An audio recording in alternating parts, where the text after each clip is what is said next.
My range is between 200 and 240. If I would have to pick one, I would say 240.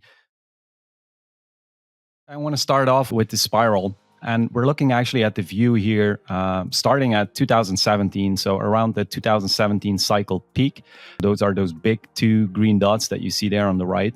Just a very quick follow-up. So a full rotation in the chart is a period of 4 years. So we started actually in 2009 at that vertical orange line. And then a full rotation is 4 years. So we go 2009, 10, 11, 12. And the next cycle is 13, 14, 15, 16. And then a quarter rotation, 2017. That's where we are now in that chart. And so each ring in the chart is times 10, and that's the price. So we go from $1 to $10 to $100 and so forth. What I did with this chart is I actually color coded the price based on on-chain data. So based on the short-term holder cost basis, that is the average purchase price of short-term holders. The short-term holder cost basis serves as a support level during bull markets and kind of resistance during bear markets. But using the distance of the actual price compared to the short-term holder average purchase price, so the short-term holder cost basis, that allows us to color code the price information. And so we can actually visually see the difference between bull and bear markets. So what I want to do is another concept that I added to this chart is actually the Wall Street cheat sheet, because on-chain analysis allows really to look at the psychology of the market that's going on. So what I want to do now is we start actually at the euphoria phase there in 2017, where really people feel like they are a genius. And then we're going to spin. People think obviously that price is going to keep on going up, but then we get this complacency phase and then the denial phase, and then people start panicking, and then people actually capitulate and they start getting a little more angry, and then they feel like an idiot suddenly, and then it's kind of slow recovery. We get this enduring phase, and where there's really a lot of stagnation going on, and then there is a rally, but people are still in disbelief and doubt. Is the halving priced in, for example? Those are these calming feelings, and then we actually get this blue dot that is the halving that is going on, and usually we get a calm phase after the halving, but then the optimism really starts coming. And then people start really believing. We get these all-time highs. And often we get that's followed by an intermission. And then we get the true thrill phase where they start to telling everyone oh, you should buy. And then again, we feel like a genius. And so we fall back into the same cycle, complacency, denial. And so actually this way of identifying the phases has been spot on since the bottom. We went through this depression phase, and then we really got this stagnation phase with a lot of disbelief recently, where people thought no, this is not going anywhere. And then we had this doubt, is the halving priced in, or are the ETFs priced in? That was the common feeling that we've been having for the past few months. And so this is where we are kind of now. So we're now in this phase of doubt. And I guess we might be a little past now. That's what I want to get into now, is because we actually had the ETF approval at the beginning of the year, and the halving, which is coming up in April of the year, which are marked here in the chart. And so what I think interesting is that the ETF approval has been such a catalyst, equal in nature to the ones of the halving. And because we were kind of leading up towards that approval, the cycle might have started shifting, or we might have skipped the phase. The question is, are we still in the doubt phase, or are we already in the optimism phase? Because we just made an all-time high. I think we've jumped a phase. I think we're in belief right now. Yeah, so I think we're still in the optimism phase, but I agree. So I think we have shifted. And I think the main reason are the ETFs as a catalyst. The next cycle peak doesn't have to necessarily fall in that green circle that you can see here. So that would be the end of 2025. I think it's possible to have a cycle peak earlier due to the catalyst being earlier with the ETFs. But we could also still stay within the 4-year cycle by perhaps having a double top. So maybe we'll have a bull run and then a longer than usual intermission. And then we might still make a cycle peak around that same period in the end of 2025. And so let's look at the ETFs for how they are a catalyst. And the next chart I would like to discuss is the ETF tracker, just to have an overview of the spot ETFs that are there and their holdings, because actually BlackRock accumulated already nearly 200,000 Bitcoin in less than 2 months. So that is very significant. And so these inflows are really gigantic, more than I expected. And to me, if we wouldn't have had this ETF catalyst, my prediction was always kind of 40K around the halving. But with the ETFs and the ETF catalyst, we have really seen substantial inflows. And for me, that was always a bit of a wild card. Like, I didn't know how much inflows there were going to be from these ETFs. It's just less than 2 months. But the inflows currently are truly amazing. And so I think we have seen days of 10,000 Bitcoin that were added to the holdings. That is really impressive.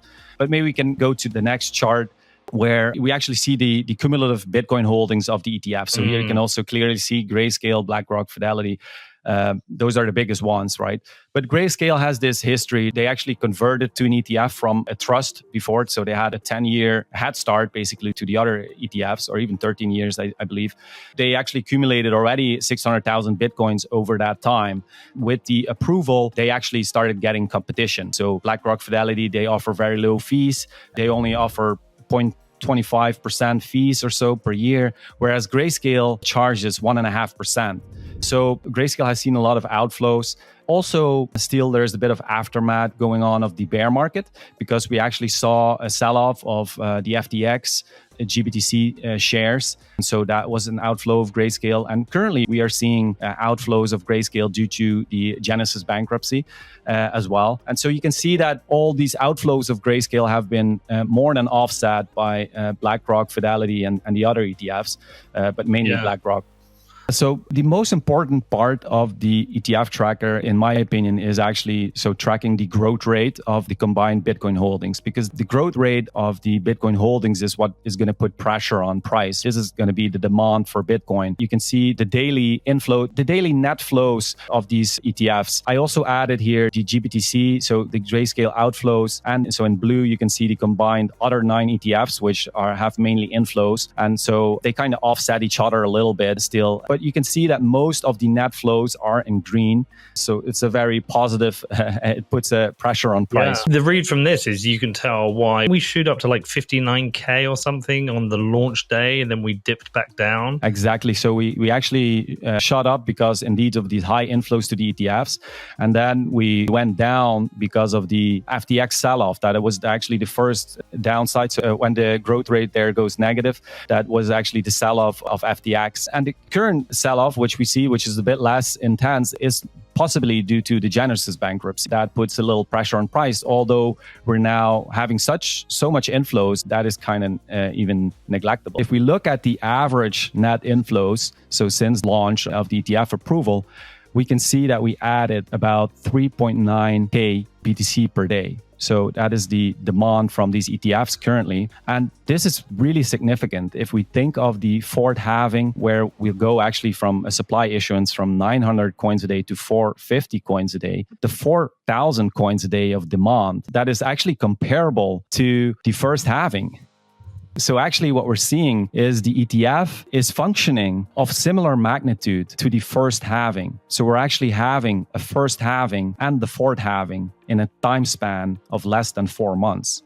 We have made an all-time high within 2 months of this first halving, let's say, the ETF approval.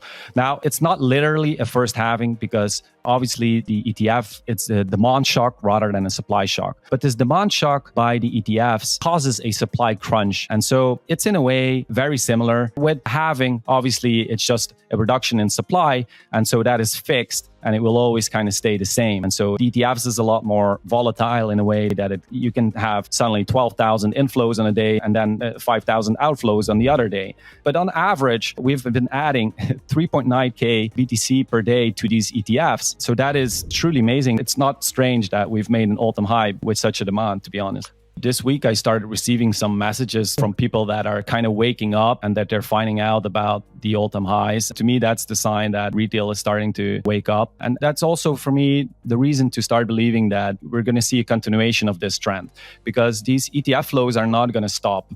Or at least they might decrease a little. And so the pressure is going to keep on continuing. Retail is starting to wake up. So to me, it's way more likely that we're going to see a continuation and instead of having now a severe intermission. But based on the flows I'm seeing. So maybe we can jump to the next chart, which is the Bitcoin halvings, which I aligned each cycle from halving to halving. And I scaled them by the realized price. So that is the dotted line. So that is the average purchase price of all Bitcoin. Now, why do I use that? The average purchase price is actually based on the true capital inflow into Bitcoin that we can see on chain. So unlike price, which is very volatile, this moves just more gradual. And I think it's better to use it as an alignment tool. So if we align the cycles this way, we can see that the ETF approval, which highlighted here as well, and the next halving, they really fall all within a similar range. So each halving is a bit different in length because it's obviously based on block time. So depending on the hash rate increase and difficulty adjustment, which has to kick in, like you get a bit of slight differences in length between each halving. But we can see that the ETF approval actually falls perfectly within the previous two halvings. And so we have a second catalyst this cycle, which falls exactly in line with the previous halvings, to be honest. I think we're going to have to continue in a similar fashion again from the ETF approval onwards now. If you think that the ETF is even a stronger catalyst than the next halving, which in my opinion it is, then it makes actually more sense to align the cycles by the previous halvings and the current ETF catalyst instead of the next halving. My range is between 200 and 240. If I would have to pick one, I would say 240. Who knows what's going to happen? I think that would actually signify that we don't have diminishing returns. If I'm allowed to guess more loosely, then I would say somewhere between 200 and a million. Depending on these flows of the ETFs, that would mean that we would be somewhere between the previous cycle and the 2017 cycle. Because we have a higher market cap, it's just more difficult to push up that price. Due to the market cap increase, we're going to rather be more close to the previous cycle than to the 2017 cycle.